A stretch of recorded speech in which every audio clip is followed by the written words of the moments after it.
కూడా ప్రభుత్వ సంస్థలు కనుక మనం దాన్ని పట్టించుకోలేదు.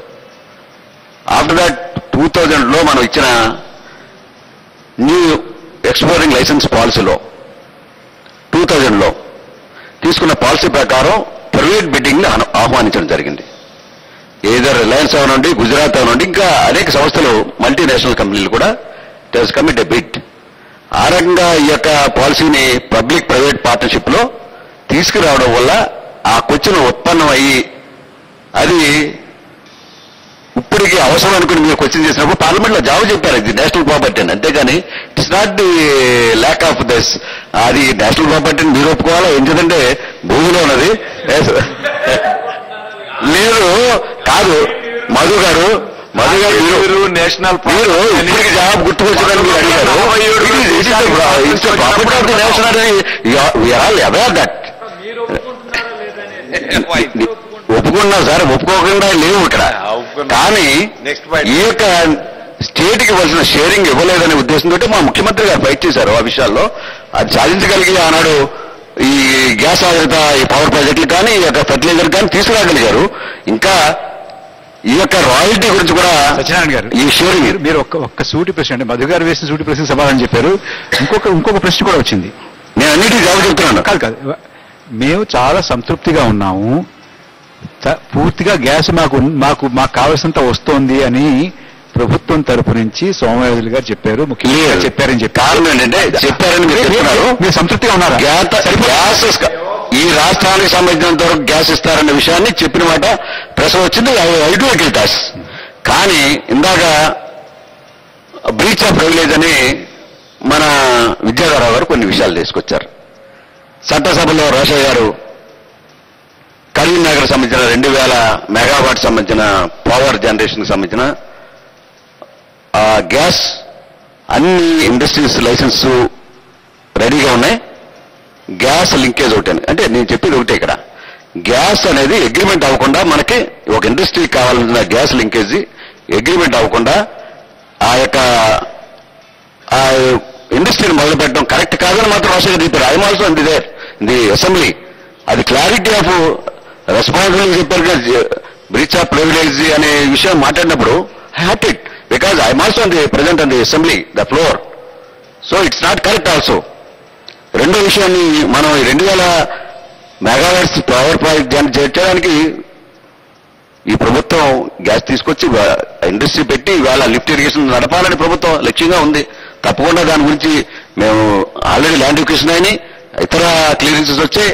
ఓన్లీ ఈ యొక్క గ్యాస్ కనెక్టివిటీ యొక్క అగ్రిమెంట్ అయినట్టు తప్పకుండా ఇవాళ ఈ స్టేట్ పాలసీలోనే కేజీ పాలసీలోనే మనం ఇండస్ట్రీస్ కి 14 మెగావాట్స్ మిలియన్ క్యూబిక్ మీటర్స్ ఇవ్వాలని ఆలోచన చేసింది.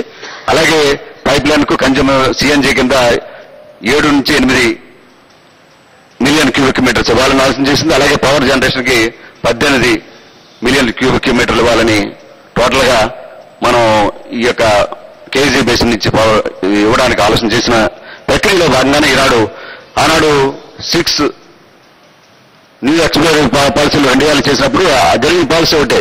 ఇవాళ మళ్ళీ 8 న్యూ ఎక్స్పోర్ట్ లైసెన్సింగ్ పాలసీలో ఈ ప్రభుత్వం బిడ్డిగా పాల్గొబడుతుంది. అది ఏపీఐసిసిని ఎక్స్పీరియన్స్ గా తీసుకుని ఏపీ జెన్కో కూడా కాల్చుకుని ఈ రెండు కూడా ఇవాళ ఈ కేజీ బేసిన్ సంబంధించిన కొత్త బిడ్డింగ్ విధానంలో కూడా టెండర్ చేయడానికి సిద్ధంగా ఉంది ప్రభుత్వం. మన తగాదా ఏంటంటే ఇప్పుడు మన ఆందోళన ఏంటంటే మన రాష్ట్రానికి రావాల్సిన వాటర్ రావట్లేదు. పంపిణీలో ఇతర రాష్ట్రాలకి ఇవ్వద్దని ఎవరు అనట్ల మన రాష్ట్రం వాళ్ళు. కానీ మన రాష్ట్రంలో మనకు రావాల్సిన న్యాయమైన వాటా వస్తుందా రావట్లేదా?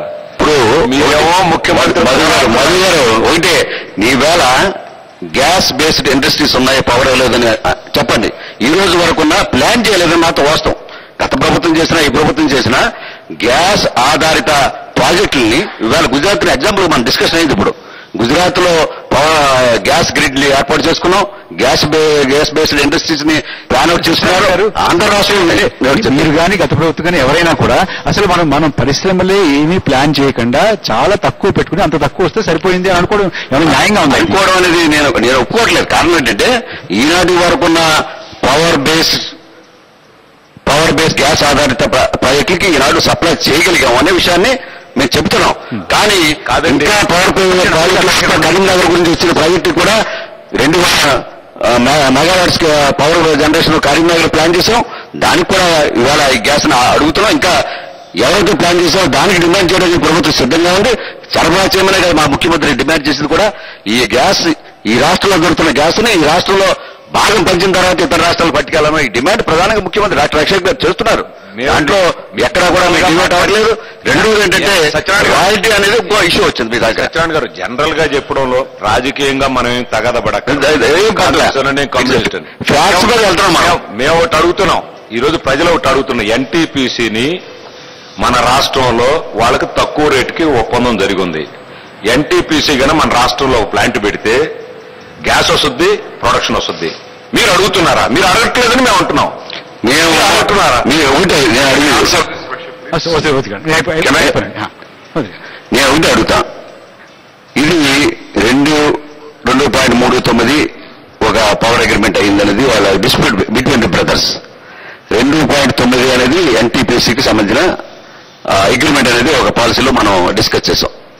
ఇది యాజిటీజ్ గా మనం పాలసీలో పవర్ రేట్ ఫిక్స్ చేసింది కూడా నేషనల్ పాలసీ అనేది ఇప్పుడు మనం we are coming to the point. అందరూ కోరుకునేది ఏంటంటే, ఇక్కడ ఉన్నటువంటి వాళ్ళు చూసేవాళ్ళు అందరూ కోరుకునేది ఏంటంటే, ఇది ఎలాగోలాగా ఈ చేసినంత కూడా సమర్థించుకోవడం కాదు మన ముందున్నటువంటి కర్తవ్యం. ఇవి జరిగింది. ఇక ముందైనా ఇవాటి నుంచి మనం మొదలుపెట్టి ఒక స్పష్టమైనటువంటి మన రాష్ట్రానికి దక్కాల్సినటువంటి వాటా, మన రాష్ట్రానికి దక్కాల్సినటువంటి హక్కులు మనం కాపాడుకోవడానికి మీరు ఏమైనా ముందడుగు వేస్తారా? సార్, మా పార్లమెంటేరియన్స్ అందరూ కూడా ఫైట్ చేశారు, ప్రతిపక్షాలు కూడా దాన్ని సపోర్ట్ చేసి we are welcoming the state.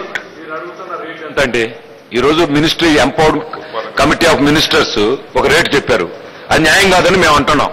Committee of ministers చెప్పారు. ఒక క్షణం, ఎర్రనాయుడు గారు, ఏం జరుగుతోంది? ఏమన్నా మనం ముందడుగు వేయగలుగుతున్నావా? మన హక్కుని, మనకు రావాల్సినటువంటి వాటాని మనం కాపాడుకోగలుగుతున్నావా, సాధించుకోగలుగుతున్నావా? ఇప్పుడు మనం కాంప్రహెన్సివ్ గా ఇది, ఎందుకంటే ఇంతకు ముందు మనది గవర్నమెంట్ దీనిలో ఓఎన్జీసీ గాని గెయిల్ గాని పనిచేసింది. కొత్తగా న్యూ లైసెన్సింగ్ ఎక్స్ప్లోరింగ్ పాలసీ వచ్చిన తర్వాత, టెండర్స్ పిలిచిన తర్వాత ప్రైవేటు వాళ్ళంతా కూడా ఈ బ్లాక్స్ అన్ని కూడా చేజిక్కించుకున్నారు. ఇది ఒక కొత్త విధానం. ఈరోజు తీరం మంది, క్షేత్రం మంది, నేల మనది, గ్యాస్ మనది. ఇది నేచురల్ గా మీరు ప్రజాస్వామ్య ప్రభుత్వాల్లో ఎక్కడైనా సరే రాజ్యాంగబద్ధంగా ఖనిజాలు గాని, చమురు గాని, సహజ వాయువు గాని, ఇది నేచురల్ రిసోర్సెస్ అన్ని కూడా ప్రభుత్వానివి అంటే ప్రజలవి. అంటే డెమోక్రటిక్ గవర్నమెంట్ లో ప్రభుత్వం అన్నప్పుడు ప్రజలు. ఆ రోజు ప్రజలు తెలియక ఊరుకోవచ్చు. ఈ రోజు మీరు ఎన్టీవీ వాళ్ళు దీన్ని ఆర్గనైజ్ చేస్తున్నారు, మోటివేట్ చేస్తున్నారు, వాస్తవిక విషయాలు తెలియజేస్తున్నారు. గతంలో తెలియలేదు కాబట్టి మా ఇష్టం వచ్చినట్టు నిర్ణయాలు తీసుకున్నాం కాబట్టి ఆ నిర్ణయాలే పాటించాలనేది ప్రజాస్వామ్య ప్రభుత్వంలో కుదరదు. వాస్తవాలు తెలిసిన తర్వాత ప్రజలు డిమాండ్ చేసేటప్పుడు ఆ ప్రజా ప్రభుత్వాలు ప్రజల తాలూకా ఆంక్షలకు అనుగుణంగా మారవలసినటువంటి అవసరం ఉంది. దీనికి అన్ని రాజకీయ పార్టీలు కలిసికట్టుగా పనిచేయాలి. ఇందులో ప్రధానమైనవి అంటే నేను డీటెయిల్స్ అంటే ఇవి గంటల తరబడి పడుతుంది. మెయిన్ ఏమిటంటే ఈ నిక్షేపాలు కేజీ బేసిన్ లో మన రాష్ట్రంలో కృష్ణా, గోదావరి, ఉభయ గోదావరి జిల్లాల్లో విస్తరించి ఉన్నాయి కాబట్టి మన రాష్ట్ర ప్రయోజనాలు, మన అవసరాలు తీరాలనే దానిలో నో కాంప్రమైజ్. ఎంతవరకైనా అన్ని పార్టీలు వెళ్లి తీరాలి. This is the first and foremost thing.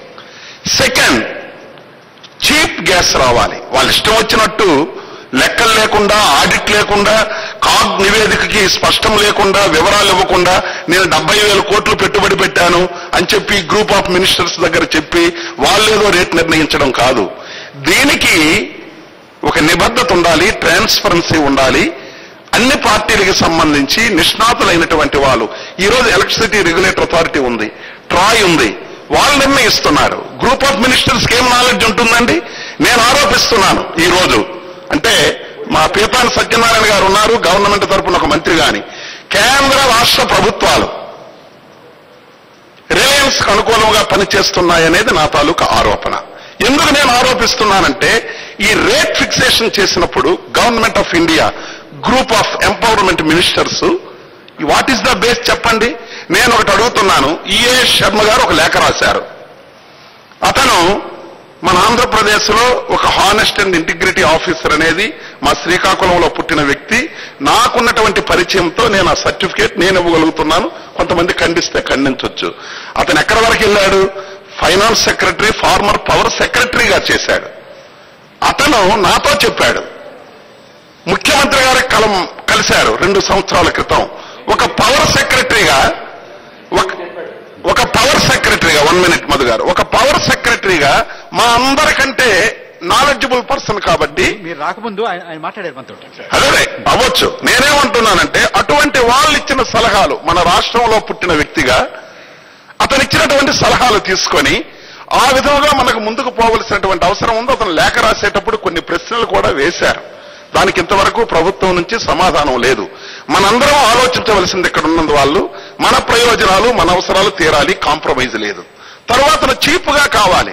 ఈ రోజు ఓఎన్జీసీ తాలూకా గ్యాస్ ₹77 గెయిల్ ద్వారా సరఫరా చేస్తున్నప్పుడు ప్రపంచంలో మీరు తీసుకుంటే అమెరికా, బ్రిటన్ లో గాని ఇతర దేశాల్లో $3.5 $1.7 ఉన్నప్పుడు $4.26 ఎంతవరకు అది భావ్యం అండి? అంటే మీ ఇష్టం వచ్చినట్టుగా మీరు రేటు ఫిక్స్ చేస్తే తీసుకుంటామా? మూడవది రాయల్టీ కూడా మనకు కావాల్సింది. ఇప్పుడు రాష్ట్ర ప్రభుత్వానికి మన వనరు వెళ్తున్నప్పుడు ఆ రాయల్టీ కేంద్ర ప్రభుత్వానికి వచ్చినా సరే మనకు వాటా రావాలి. ఎందుకంటే ఈరోజు సర్వీస్ ట్యాక్స్ వసూలు చేస్తున్నారు 120 వస్తువుల మీద. 1 మినిట్ అంటే నేనేమంటున్నానంటే ఆపట్లేదు. ఒక ప్రశ్న వేస్తాను. మొన్న మురళీదేవరావు గారు పార్లమెంట్ లో చాలా స్పష్టంగా రాష్ట్ర ప్రయోజనాల్ని తప్పకుండా మేము కాపాడుతాం అనేటువంటి మాట చెప్పారు. ఆ మాటతో మీకు సంతృప్తి కలగట్లేదు? నేను ఆ రోజు సెంట్రల్ హాల్లో నేను మొన్న రాత్రే వచ్చాను. ఆ రోజు రాజ్యసభలో చెప్పినప్పుడు అది ఎవేడ్ రిప్లై. రాష్ట్ర ప్రయోజనాలు కాపాడుతామని చెప్పి ప్రతి ఒక్కరూ ముఖ్యమంత్రి గారు చెప్పడం లేదు. రాష్ట్ర మనం కూడా పొలిటీషియన్స్, మంత్రులుగా, కేబినెట్ మంత్రులుగా నేను చేశాను. ఈ మాటలు నమ్మవలసినటువంటి అవసరం లేదు. కార్యాచరణ ఉండాలి, యాక్షన్ ఓరియంటెడ్ ఉండాలి. మీరు రాజ్యసభలో ఉన్నారు, మీరు అప్పుడు చూశారు కదా? నేను చూశానండి. ఏమిటి సార్ ఆయన ఏం చెప్పారు? మనకు సంతృప్తిగా ఉందా? మనం ఏమన్నా కార్యాచరణ ఆలోచించాల్సిన సందర్భం ఉందా? లేదు, ముఖ్యమంత్రి గారు, పెట్రోలియం మంత్రి గారు, కేంద్ర ప్రభుత్వం, రాష్ట్ర ప్రభుత్వం అన్ని సవ్యంగా ఉన్నాయి, బాగానే ఉన్నాయి, తృప్తిగా ఉన్నాయి, సరిపోతున్నాయని చెప్తే మనం తల ఆడించాల్సిందేనా? ఇప్పుడు మురళీదేవరావు గారు అన్నది ఏంటంటే ఆంధ్ర రాష్ట్రానికి ఎలాంటి అన్యాయం జరగకుండా చూస్తాను, తప్పనిసరిగా న్యాయం చేస్తా అన్న వరకే చెప్పాడు. మీకు ఆ సమాధానం సంతృప్తి అయితే ఇప్పుడు పాయింట్ ఏంటంటే ఎవరైనా జనమైనా నేనైనా పార్టీలో ఉన్నా బయట ఉన్నా ఏమిస్తాడు అన్నప్పుడు మాకు అందినప్పుడే న్యాయం అనేది కనిపిస్తుంది. ఆయన పార్లమెంటులో ఏది చెప్పినా నేచురల్ గా మా మంత్రి కాబట్టి మేము ఊరుకుంటాం. కానీ జనంలోకి వచ్చే వరకల్లా ఇప్పుడైతే ఆంధ్ర రాష్ట్రానికి వస్తాను ఎవడం లేచి అడుగుతాడు, సార్ మురళీదేవరావు చెప్పింది ఏమి ఇస్తున్నట్టు ఏం సమాధానం చెప్పాలి? నా ఉద్దేశం ఏమిటంటే 2 ఇష్యూస్ మంత్రి గారు చెప్పింది. ఒకటి నేను ఏకీభవిస్తా, సరళీకృత విధానం వచ్చిన తర్వాతనే ఇవన్నీ ప్రైవేటైజేషన్ చేశాం. అంతకుముందు ఓఎన్జీసీ, గేల్ వీళ్ళు తవ్వకాలు మొదలు పెట్టారు. ఎప్పుడైతే సరళీకృతం చేసి మీరు రిలయన్స్ వారికి ఇచ్చినప్పుడే మన రాష్ట్రంలో చాలా రిలయన్స్ వాళ్ళు వస్తున్నారంటే వాళ్ళు ఊరికే రారు. ఎందుకంటే ఎవడే కానీ కొన్ని కోట్ల రూపాయలు పెడుతుంటాడంటే అక్కడ లాభం ఉంటేనే పెడతాడు కదా.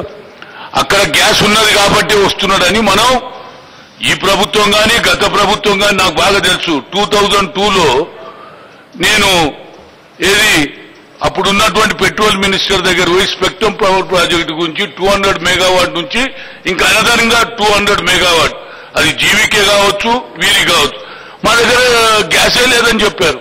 ఆ రోజులలో గ్యాసే లేదని చెప్పారు. ఇవాళ గ్యాస్ సరిపోయేటంత ఉన్నా మనం ఫెర్టిలైజర్ ఇండస్ట్రీ కానీ ఇవాళ ముఖ్యమంత్రి గారు నేను ఐ వాంట్ టు అప్రిషియేట్ ఎన్నో ఇరిగేషన్ ప్రాజెక్ట్ తీసుకుంటున్నారు. అన్ని లిఫ్ట్ ఇరిగేషన్సే. అవి వాటికి కావాలంటే ఎంత కరెంటు కావాలండి? ఇవాళ గ్యాస్ తీసుకునే దాని మీద ఇవాళ మనం మొదలే ఒక ప్లాన్ వేసుకోవాలి. ఇవాళ ఓవర్ నైట్ పోయి గ్యాస్ ఇవ్వమంటే ఎవడు ఇవ్వడండి. నువ్వు 4 ఇండస్ట్రీస్ పెట్టి ఇది పవర్ ప్రాజెక్ట్ ఉన్నది, దీనికో ఇన్ఫ్రాస్ట్రక్చర్ తయారైతే అప్పుడు గ్యాస్ ఇవ్వడానికి ఛాన్స్ ఉన్నది. నువ్వు ఓవర్ పోయి గ్యాస్ ఇవ్వమంటే ఏం చేసుకుంటావు, ఎడబెట్టుకుంటావు అని అడుగుతాడు. అందుగురించి మనం ఇన్ఫ్రాస్ట్రక్చర్ తయారు చేసుకోవడంలో ఫెయిలియర్ అయినాం, టు బి ఫ్రాంక్. ఎందుకంటే అక్కడ నాగార్జున